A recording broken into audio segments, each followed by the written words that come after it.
Hello and welcome to Real Parenting for the Sensitive Mom, the podcast for moms who feel everything and still show up. You're the mom who cries during commercials, overthinks bedtime routines, and feels literally everything your kids feel. Welcome, you found your people. I'm Adrienne Bishop, your co-host and parenting coach. And I'm Leah and Adrienne, your co-host and family therapist. Today, we will be talking about the 4 temperaments and how knowing your child's temperament can help you motivate them to do everything from listening to chores to getting out of the house on time. And we want to put in a little caveat of we are going to be talking about labels, but these are positive labels. And the goal is to really have the language to understand your child and understand yourself, which is going to be able to foster understanding and acceptance of how they are, giving you the positive ways to talk with your child, and that in turn becomes your child's positive self-image. You know how it is with personality tests. Everybody's taken them. Everybody wants to know more about themselves. Well, I don't know about everybody, but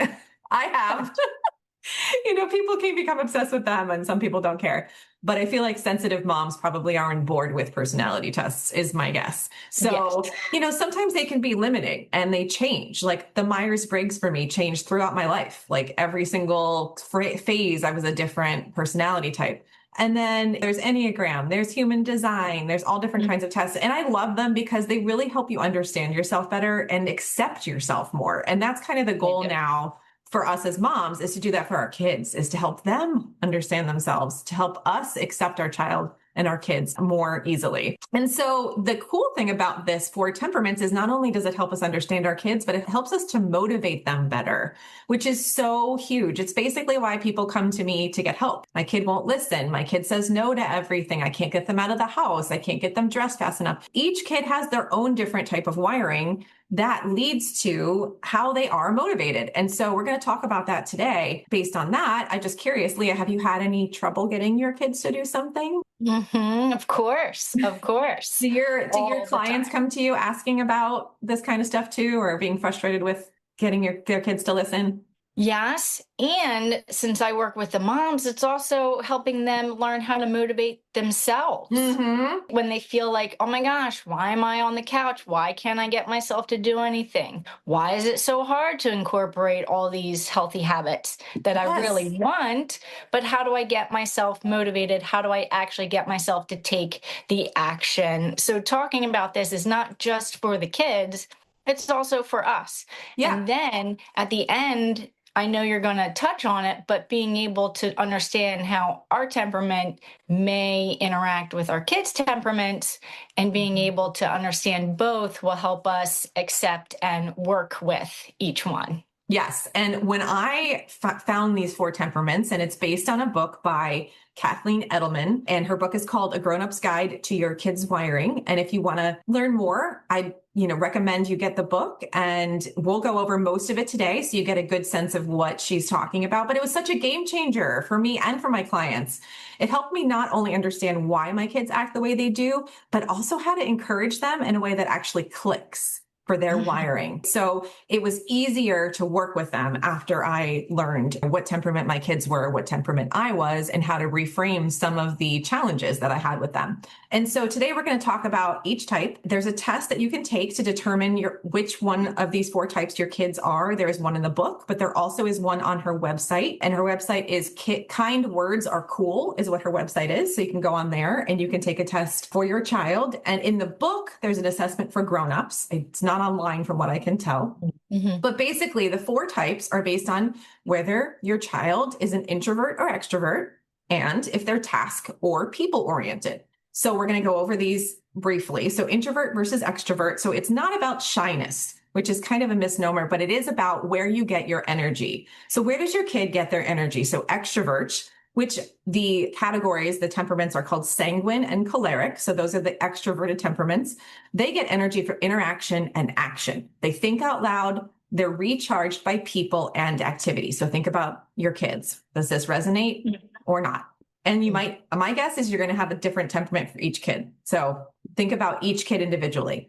Introverts, the 2 types for the introverts are phlegmatic and melancholic, and they get energy from quiet and space. They think before they speak, and they need downtime to recharge. So that's one category, introvert or extrovert. Then you want to ask yourself, is my child people-oriented or task-oriented?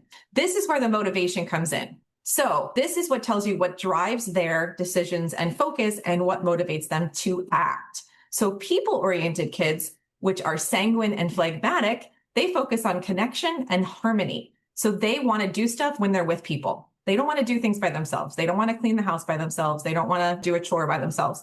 Task-oriented kids, choleric and melancholic, focus on goals, outcomes, and getting things right.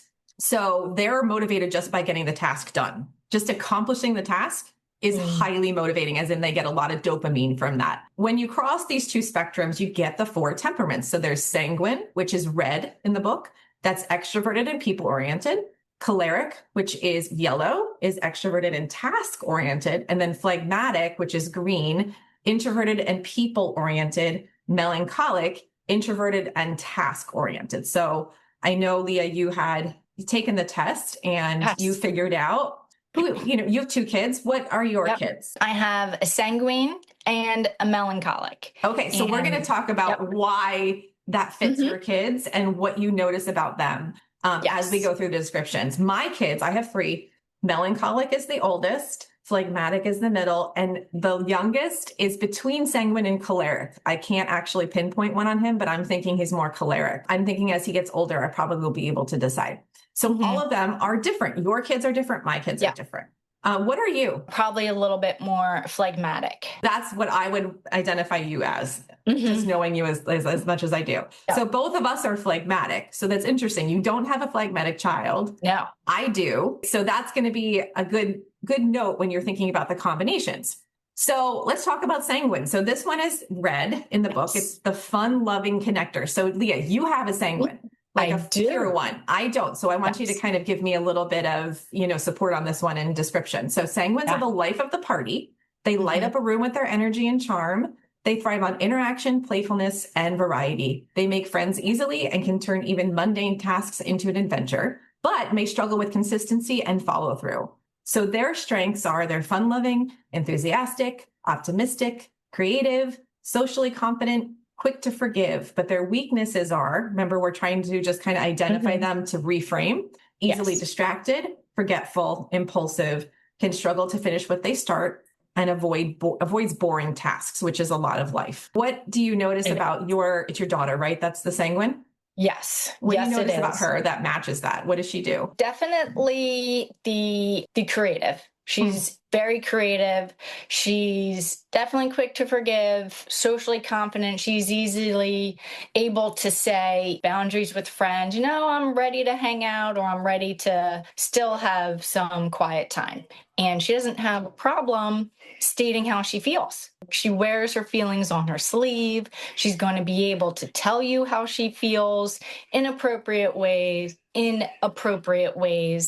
and really just enjoying everything in life. And everything is new to her. I love that. So it's the fun-loving, when she comes into a room, you're going to know it. She's going to be talking all the time and definitely telling a lot of stories and saying, my friend did this, my friend did that, I did this. It's a lot of long stories and really wanting to be able to get her energy from you, whether it's verbally or physically. So there's a lot of hugging and touching. Yeah. All the time. So we're going to talk about the challenges you have with her a little bit later, but there's a little bit more just in case you think this might be your kid. So how to recognize a sanguine child: talks a lot, tells long animated stories, makes friends quickly, even in unfamiliar settings, gets excited about new ideas, but moves on quickly, needs reminders to finish chores or homework, and lights up when there's a chance to play or be silly. So your expectation of these kids are going to be, don't expect them to be quiet or have sustained focus for long stretches. Expect bursts of enthusiasm,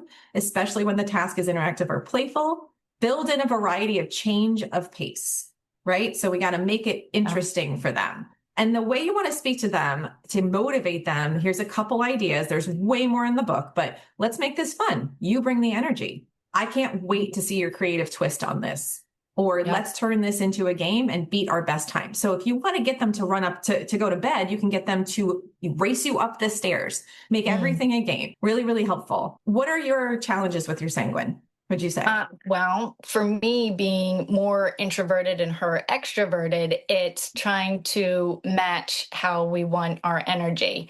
I'm going to need a lot more time by myself. I can get very easily touched out, and she's very clingy. So a lot of it is gently saying, I need my space. I love you.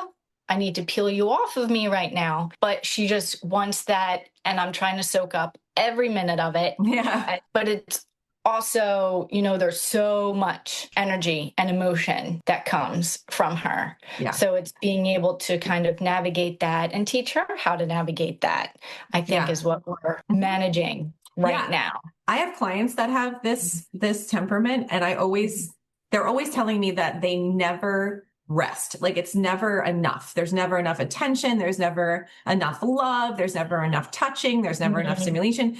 And I say that they have a deep love bucket that you can't fill. Yep. Like, you really try and you try and you can't fill it.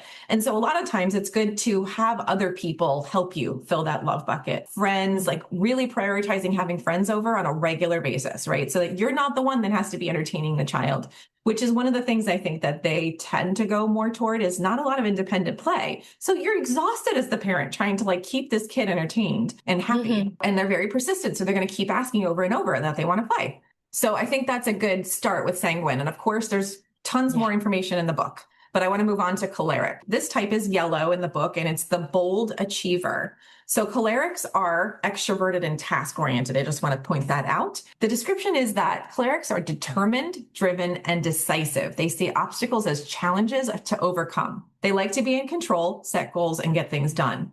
They can lead others with confidence, but it may come across as bossy or impatient when things don't go their way. So their strengths are they're goal-oriented, they're confident, they're competitive, they're a natural leader, decisive problem solver. But their weaknesses can be that they're impatient, stubborn, quick-tempered, unwilling to compromise, dismissive of others' feelings. So how can you recognize a choleric child? Well, they like to take charge in games and group activities. A lot of times they'll be teaching the game, no matter what age they are. They're going to teach everyone how to play. And they might actually change the rules, want to do that, mix it up. They negotiate for what they want and often succeed. So this is your strong-willed child. Want control, and they're going to want to make it the way that they want it. They get frustrated if things move too slowly. They thrive when giving independence. So this is really important to remember. This is where you're going to want to work with your child differently, is right. You're going to want to give them control and independence, and they turn everything into a competition. So you're not going to want to expect them to happily follow orders without input. You're not going to have a kid that's got blind obedience in this situation. So if you're telling them what to do and they're pushing back and you're frustrated and you're fighting them, you're going to want to think like, maybe this is a kid that needs control. Maybe this is a kid that needs to have some input, and I can't just tell them what to do. And this is exactly what I work with on my with my clients, is changing your languaging so that you're not telling them what to do. You're not commanding them. Yes. Instead, you're giving them control through choices and when-then statements and some other things. And we'll talk about those tools in another podcast, 100%. But just thinking about how can you not be commanding them all the time? And instead, how can you get them to independently do what they need to do, or have it be their idea? So you expect them to want influence, choice, and measurable results. So like my choleric, who I'm now thinking is more choleric than sanguine, is very much about like, you didn't tell me about that. You're just throwing that on me. We didn't discuss that. We talked about something else, and I needed time to process. I needed a discussion, and you didn't give me one. So I'm not doing that. That's how it is for me. And so motivation, to give them some motivation, is, it says also give them space to lead and make decisions, right? So they're really good at that. Use that. That's a really nice thing. You don't have to do it for them, which is great. Yeah. So motivation phrases could be, you're in charge of this project. What's your plan? I love using, hey, what's your plan? I use that all the time. Here are two options. Which one will you choose? Which we talked about a little bit earlier. And we use that competition to motivate, but you can finish before the timer goes off, that kind of that kind of thing. And also I feel like this might be part of choleric, is them really struggling with losing. This might be this is not what she says in the book from what I remember, but my kid needed to learn how to lose. And so that is something that comes with the competition and the wanting to be sort of the winner or you know, Right. because the confidence gets hit a little and they don't like that. They like to be in control. So this is my youngest son, and I always have to involve him in every decision. I have to have a conversation. He says no to many, many things I ask him to do. So we have to switch it around, and I can't just command him to do things. And so he is very extroverted also, but he likes games and he likes fun. So like he kind of adds a little bit of that sanguine in there, but I use all of those qualities so that I can help him to do what I need him to do. And to be honest, this is a pick your battles kid. This is a, Yes. hey, this kid won't shower. Maybe we just let it go, right? It's a pick your battles. It's how can I make them motivated enough to feel dirty and want to shower, right? Like when they are dirty enough, they're going to want to shower. If I can just stay with them and really just listen, they don't want to do it. There's a reason. Most of it's sensory for my choleric. I'm going to eventually get him to do it. And it happens. It does. It works. And so what are your thoughts on choleric? Have you known any kids like this, or what do you think? Oh, yes, definitely. Both of mine have a little bit of this, but what I'm hearing you really say is having a lot of patience, because it's not that they won't do it. It's more on helping them understand or get there on their own. So I'm hearing a lot of natural consequences. Yes. For these kids, right? Yep. So when they finally feel disgusting, then they'll take a shower, maybe with a little bit of prompting, yes. Giving There's them a little choices. encouraging happening there, but it's really true. It's like, you have to make them think it's their idea. They want it. And so you can kind of help them get there, but it really needs to be motivated by their own decision making. So it can be really difficult. You have to just kind of be patient, like you said, and wait until they're ready. And like the self-awareness piece is big. I have done a lot of work with my choleric to help him understand why he doesn't want to do something, right? Because then we can work together to figure out, hey, you don't like getting in the water completely, right? You don't want the water on your body. How about we stand in the bath and then you only put your feet in, but then we'll wash you down, right? It's like, I call it a wipe down.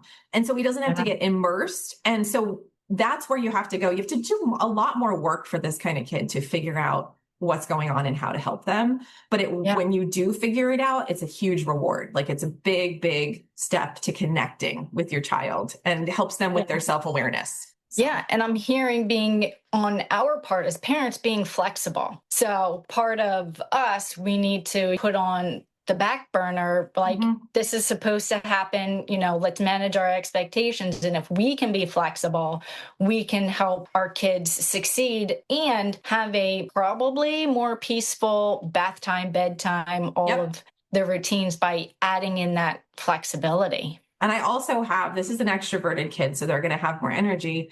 And now my extroverted kid, after years of training, tells me when he has extra energy, he needs to get out. Like last night, he said, hey, I have too much energy to go to bed. Can we throw the stuffy back and forth? But this is lots of training of helping him understand what's going on. But now he's able to tell me when he has too much energy and he needs some help with it. So you can really use that self-awareness to your advantage and to their advantage, essentially, so that you know what's going on and you can help them with it. They can tell you. So the next type is phlegmatic. This is the steady peacemaker. Phlegmatics are calm, dependable, and easy to be around. They value peace, harmony, and steady routines. They're great listeners and tend to be unshakable in conflict, but they may avoid taking initiative, resist change, and procrastinate to avoid stress or pressure. They also thrive when you help them with a task, and they don't like to do things alone. So this is one of the biggest important points about the phlegmatic. They really like to do things with people. And so if you're expecting your child to just like go over there and put their shoes on and tie them without you, and they're frustrated by it, they're not going to do it. But if you're there, even encouraging them or present, even your just presence is going to help them do a task. It's called body doubling with ADHD. Yes. So it's one of the things that I like to encourage the parents that I work with, like, your kid is phlegmatic.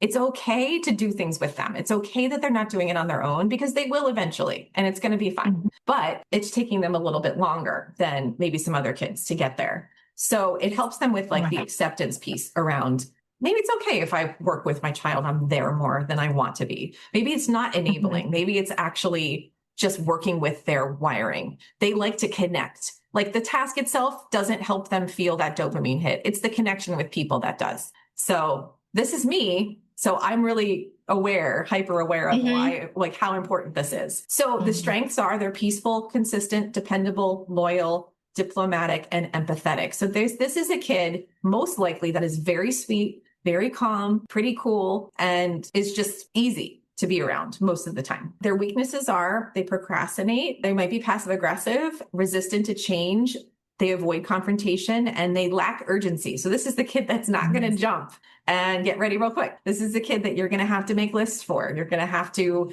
really help along for a while. And then once you get them skills to help them specifically, like learning how to do a list on their own, they're going to thrive. They're going to love it. And they're like so this is my 11-year-old. And he is very, very typical, needs help, wants you to be with him. But as he's gotten older, we figured out these ways that he can independently do everything. And he is much more motivated now because I've supported him in the way he needs in the past. I've connected with him on all of these things. I've helped him with most of these tasks. We've worked together. And then now he knows he's motivated to cook now because he wants certain foods, so it's the motivation piece will pick up if you can work toward, hey, I just need to help this kid for a little longer than I expect. I think that's a really good point. Just to jump in there is to really understand this isn't enabling your child to never be able to do things on their own. You do need to be there maybe a little bit longer, but you are teaching them the skills and they need you there while they're learning the skills, incorporating the skills, and then eventually taking the skills on their own. So, because a lot of times for parents, they're like, well, the child's 10 or 11 or 12, and they should be able to do these things. It's like, yes. And this child's wiring just needs you to now sit there while they're doing X, Y, and Z versus doing it for them. So it's understanding that it's okay to still be there because when they're 16, 17, 18, they're going to have it because you supported them, and then they're going to be able to thrive because you took that time now. I think, and they understand themselves, and they understand how to do the skills they need in a way that's successful, as opposed to maybe just letting them kind of flounder for way too long, and then their self-esteem drops, and then they don't know then they don't feel confident to do the skill. And to be honest, phlegmatics are struggle with confidence. So we need to really boost them up and be like, hey, you're totally capable. This is totally within your wheelhouse. We just need I'll support you. I'm here, right? I'm sitting here. I'm in the room. Like my phlegmatic needs to do homework on the table, downstairs because he wants people around him. It's motivating. And so it's just kind of how he works, and it's really amazing to see how he's progressing. So this is another way to recognize a phlegmatic child. Really starts conflict and often tries to smooth it over. When my husband and I kind of talk, like we call it, we are not arguing, but we're agreeing angrily. So we kind of get passionate about things. He gets very upset. He doesn't like the raised voices. He's not big on any sort of fighting. He gets very upset. Easygoing and content with familiar routines, 100%. He loves just putzing around the house and staying home and doing the same thing every day. Can be slow to start on new tasks. Yes. Avoid situations where they might be pushed out of their comfort zone. So this is one that you really do want to work on.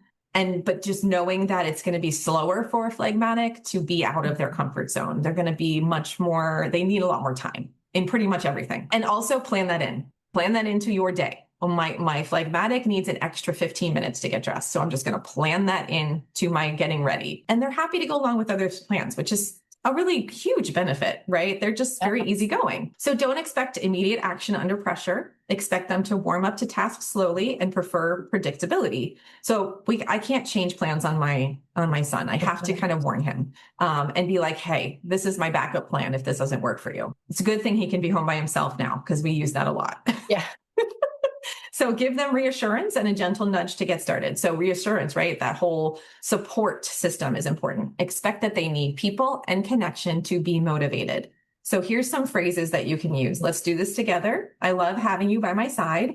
We can go at a steady pace, no rush. Once we start, I know you'll find your rhythm. So what do you think about that? Because you mentioned you were phlegmatic. So what are your thoughts? Yeah, definitely more of a peacemaker, trying to be calm, especially around keeping the house calm. Being a therapist, I feel like I can really capitalize on being that calm space, especially for clients and my team members, really trying to be dependable. And I definitely have the empathetic piece. So it's a pretty good description of it, and definitely the weaknesses of procrastination. That is absolutely something that I continue to struggle with. And, noticing that the body doubling, like you said, is a huge help. Huge help. Even if it's just, using my child in the room with me. Yeah. That's okay. That works for me. It's just another person, or being able to do some of my work on the computer, but I want to do it around where other people are. Yes. Because it is more motivating. This is why I asked you to do the podcast with me, because I know my type. And if I did it by myself, I wouldn't have as much fun. Like it wouldn't be motivating.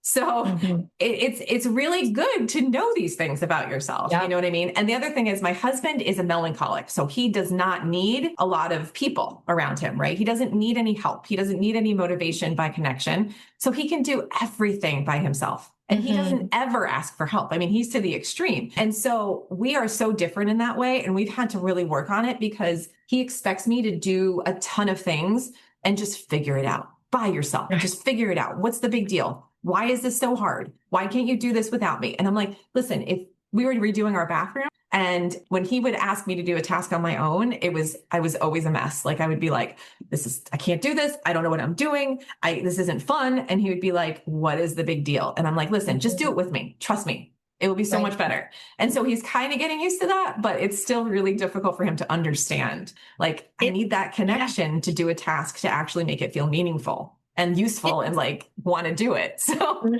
it does. It's almost like the brain doesn't work unless someone else is there, and we're getting that, even pseudo connection if they're just in the other corner, but it's having that body there so you don't feel alone. Then it's like the brain can turn on. Yes. Right. Yes. And, it's easier to make decisions, and it's easier to focus when there's something else going on. Because if I don't have anyone else there, I have music playing, or I have a podcast on, or, watching something just to have that in the background. Yeah, I agree. It's weird. It does help you focus more. I totally agree with that. Yeah, that's awesome. It's nice. It's nice to hear like just different versions of this temperament. But again, this is a temperament where you're introverted, but you're people oriented. Yeah. So then that's confusing in and of itself, because you're like, but I know that I need that time to get my energy back in a different way, but I also need people. And that's why people are confused about the introversion extroversion, because you can be an introvert and also be people oriented. So it's a little bit of a tricky temperament, to be honest, just to understand. And I think that's why it's on a spectrum, because then people like the introverted extrovert and the extroverted introvert, and you get into those types of labels. But for an introvert like me, if I'm around the right people, I'm going to gain so much energy from that connection. Oh, yeah. And that builds up my dopamine. And then I'm able to take that into doing the mundane tasks that I don't want to do. In the last podcast on self-care, we talked about how you need to it's really helpful to pay attention to your introversion versus extroversion and what those needs are and how you can meet those needs, because that gives you energy, that gives you motivation, that makes you feel good. And so that's one of the reasons why we talk about this with kids. It's like the idea of the positive parenting. Positive discipline actually is this idea of when we feel good, we do well. When we feel good, we do well. And that's basically every human being's motivator right there. So this helps your child to understand themselves. You're motivating them in an encouraging way that works with their wiring. It makes them feel good. And then they do better. So that's kind of, the ultimate goal. So the last temperament is melancholic, which is the thoughtful perfectionist. Melancholics are detail-oriented, thoughtful, and deeply committed to doing things right. They value accuracy, order, and quality. They often have high internal standards, which can make them their own harshest critics.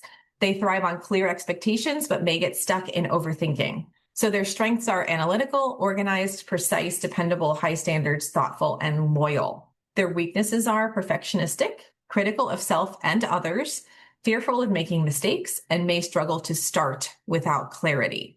So how you might recognize a melancholic child is that they want to know exactly what's expected before starting. God, this is my daughter. This is so my daughter.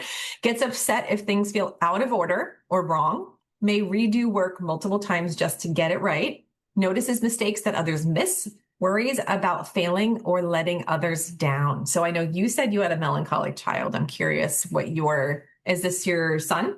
Yeah. And looking at it, he's a little bit of a mix between the choleric and the melancholic. The choleric, as in competitive, more of a natural leader.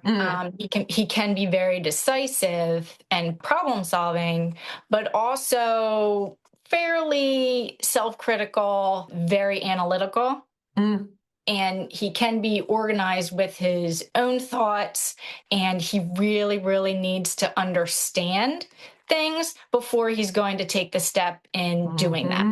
And so what does that look like for you? Because for me, my daughter's the same way. That looks like her freaking out when she doesn't know what's going to happen, and me having to backtrack and help her explain in very, very clear detail what this next thing is, or what the steps are, or what this means. Yep, definitely setting up the expectations. Always like, okay, what's next? What are we doing next? What's coming next? How can I plan? How can I organize if I know what the expectations are? What's the expectation for me, our situation? A lot of, not necessarily living in the future, but like, what are we doing tomorrow? What's going on next? I need to know so I can organize my thoughts, my situation. Yeah. And my daughter is a planner. I mean, she is to a T. She wants to have everything figured out a week in advance. All of her day is like literally to minute. She reorganizes her room at least once a day, has all of that actually calms her down to reorganize her room. She has a planner and she writes in it constantly, tons of to-do lists, tons of lists. That's a melancholic. And also this idea of the perfectionism can be really challenging because she has this idea of how things are going to go. And if it doesn't go that way, she gets very down on herself or the world, which actually has gotten better because the more it's happened, the more she's like, hey, I can do this. This is not the end of the world. I'm okay. So it does get better. And you help them to realize that they are resilient and they can bounce back. But one of the things it said in the book was, a melancholic will come home and say that was the worst day ever, like on a regular basis. And she had just said it the day that I had read the description to her, and she was like, oh, what? And so it's funny because they'll like make these determinations and I guess overview of how things have been. Like they're always analyzing how did that go? Was that a good day? Was that a bad day? Am I good at this? Am I bad at this? Like they're constantly categorizing things, I think. So you don't want to expect them to wing it or rush, which is also another slowing down patience challenge, right? Yes. They need clear instructions, time to plan, and space to produce high quality work. So even though I'm phlegmatic, I move quickly. I'm a fast mover. I speak fast. I move fast. And for her, it's nope, she needs to be slower and more methodical and really, really good at understanding what's next. Like today we were talking about, she's 14 and she's going to be 15 in a month. So she's getting to the point where she's got to do a lot more on her own. And she wanted me to text her ice skating coach. And I said, babe, you can do that. You have their number. You just have to include me, to make it legal or whatever. Well, I don't know what to say. What do you say to adults? And I'm like, just talk. Like you would talk to me. But for her, that's not enough. She needs like a literal plan and exact clear instructions. Well, this is what you say to adults. This is what you don't say to them. But that's not kind of how everything works. But the more that they have clear instructions, the calmer they feel about it. But the flexibility is something that's a challenge. You need to kind of build that in with them. So here's some motivational phrases. I know you'll do a great job. Here's all the info you need. Your eye for detail makes this better than anyone else's. Take your time. Quality is your superpower. So yeah, I like those. I think there's some more accurate ones that I like to say, like, it's okay if you don't know all of it. We'll do our best to find out as much as possible. Or, no matter what happens, it's going to work out in the end. Or I do things where I try not to have her do that doomsday, everything went wrong kind of situation. I'll be like, yeah, but you know what? I think our expectations were a little high of that. Cause like she goes to New York for her birthday. And if it's not perfect, it's like this big deal. And so we've started to work on this idea that we can just go with the flow and things are okay, even though it might not feel great all the time. Teach them that they're able to make mistakes and the whole world's not crumbling down. Nothing bad has happened. And also teaching them to advocate for themselves and saying, I need a little bit more explanation. I'm not quite sure what you're expecting from me. Can you give me more information? When they get into middle school, high school, being able to talk to the teachers themselves and saying, Yes. hey, you said this about an assignment. I'm still unclear. Can you give me more information? Yes. So then their perfectionistic tendencies can hopefully quell a little bit, because they'll know exactly what is expected, and then they'll be able to meet those expectations. That's exactly what my daughter struggled with for a really long time, was I don't know what they're asking of me. I don't know what they want, the teachers, and really struggled with being able to kind of express herself as to what the question was that she had, or how to get them to explain it to her in a different way. And then there are teachers where they don't explain things very well, right? There are some teachers that just aren't super good with that, and they're not clear, and they just ramble. And those teachers really, really threw her off. And then she would be like, oh my God, I don't know what they want. They didn't really say. And she'd start to get a little bit anxious. And so that's where the anxiety came in for her, was not understanding what people expected of her and not having clear instructions. And so now that she's going into ninth grade, this whole middle school 3 years has been her figuring out how to advocate for herself and how to make sure she gets the information she needs. And I'm like, she's like, I don't know what I'm doing for math. I don't understand this. Okay, we're at home. You can't ask your teacher. Who can you ask? Is there someone in your math class you can talk to? Can you clarify with another person that you know? And so we've been trying to help her figure out resources that she can get more information from. But because she's a little bit more, I would say, not people oriented, she doesn't ask for the help in the way that a phlegmatic would do. So we kind of had to train her to be like, it's okay to not know. And it's okay to speak up. And it's okay to do work with somebody else. Ask a friend to do it with you. It's going to be so much easier. That's my thought, you know? And so she kind of has gotten on board with figuring out how to speak up, how to say things, what works for her. And if she needs to ask questions, she does. And most of the time the teachers are open to it. Sometimes not so much, but most of the time they're really good. They're like, she's a really good student. They respect her. They answer her. But it's scary to kind of learn that advocating is important. It is. And I can tell you, I work with adult women who still have trouble advocating for themselves. And I know they want to do better for their kids. So it's teaching them now to do that so they don't struggle as an adult. So if you were never taught how to advocate for yourself, how to be assertive, how to ask for what you want, you're not going to know as an adult. And this is exactly why I love positive parenting, but it's because it encourages self-advocacy. Like if you have blind obedience, there is no self-advocacy at all, right? If you're afraid of your parents because they're going to punish you, guess what? You're not going to speak up. And that will carry throughout your whole life, right? And we know that people that are able to express themselves and not be afraid to say something about how they feel or what they need, they have better relationships, they have better jobs, they're happier. And then if you have someone that feels like they cannot express themselves, you have a lot more risk of someone controlling them or abusing them or making them do something they don't want to do. Then you have to have all those consequences. So I think that the combination of positive parenting and sort of understanding some of these temperaments and helping your child speak up for what they need, because this is all about innate need is really what it is. And I think that brings us to just kind of remembering that their child telling you what they think and feel and want is so, so powerful, and to like be open to that. And I'm sure most of the moms that listen to this podcast are there, but just know, just like to reiterate how important that is and how it's the good direction to go into, I think is really helpful. So those are the 4 temperaments. We've done all 4. So I'm curious about, what everybody's thinking, what their kid might be, what they might be. And if they wanted to go take the test, of course you can. But there's a really interesting combination in the book where they talk about parent-child temperament combos. Sometimes we can actually just kind of assume without realizing that our child is like us. And then that creates a lot of issues. There's fighting, there's contention, there's conflict. You're probably exhausted from trying to work with your child in a different way than they're wired, or your expectations are completely different. And then that's exhausting too. So the parent-child combos, I'll just go over a couple. So like a sanguine parent, a sanguine child, double the fun, but no structure. A choleric parent, a sanguine child, you bring the drive, they bring the joy. So you have to lighten things up.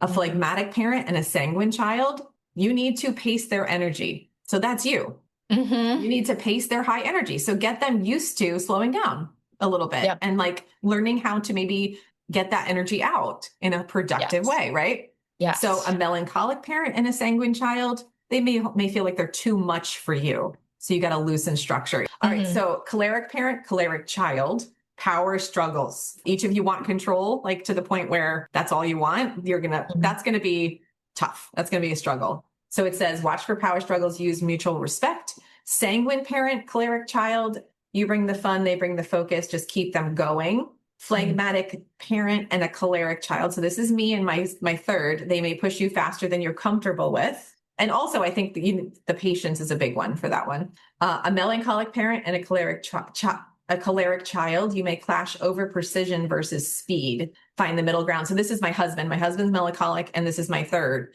So they definitely clash over this. It's like, he's like, why? Like his handwriting, my son's, is so fast and just messy. And my husband's like, why is he going so quickly? Why can't he just slow down and like be neat?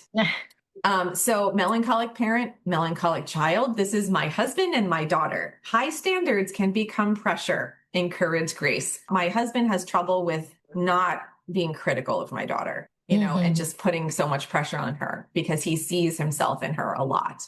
Sanguine parent, melancholic child. You'll need to slow down to match their detail focus. So slow down. Choleric parent and melancholic child. Your speed might stress them. Give them time for quality work. Phlegmatic parent and melancholic child. So this is me and my daughter. Your calm can help them manage stress. Don't let them retreat too much. Exactly. Oh, yes. Phlegmatic. Oh, this is you too. That was you and your son. Phlegmatic parent and phlegmatic child. So this is also me. This is me and my middle son. Calm household, but watch for avoidance of hard conversations.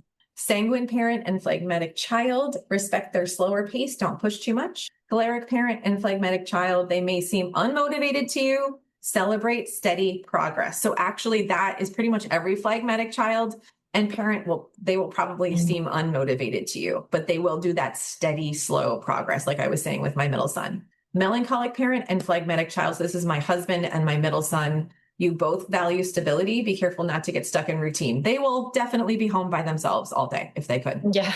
So I'm just curious, like now that you've listened to us talk about the temperaments, how does this change how you reframe your child's behavior? And how will you change how you work with them based on the temperament that you think they might be? So I'm curious how that will work for you guys. And I just wanted to reiterate the idea that when we stop asking kids to work against their wiring, they not only feel more understood, they start to shine. And remember how Leah and I were talking about that self-esteem and that inner voice. Like we become that inner voice. So if we're able to help our child understand themselves and encourage them based on their wiring, that's going to be what they say to themselves in their life, throughout their life. And that's going to bring them a lot of self-esteem. So we have a good bit of control over how we can help our child and their self-esteem. So use this idea to help them with that inner voice. And so the best motivation also comes when we stop pushing our wiring on them and start parenting the child we actually have. So that's your expectation right there as to how we can use expectations to work in our favor. So Leah, do you have any final comments? Yeah, just reiterating, what we said in the beginning, these are labels, but these are ways to understand our child and understand ourselves. And when we understand that, and when we can put these practices in place and really focus on the strengths of each of these dynamics, then we're able to even have a calmer home, which I know we all want. I love that. We can wrap it up with that. And I wanted to thank you so much for listening today. And we hope to see you in 2 weeks when our next episode drops. In the meantime, as always, you can find Leah and me on social media. My Instagram handle is @Adrienne Bishop Coaching and Leah's is @Leah Andreoni. Hope to see you soon.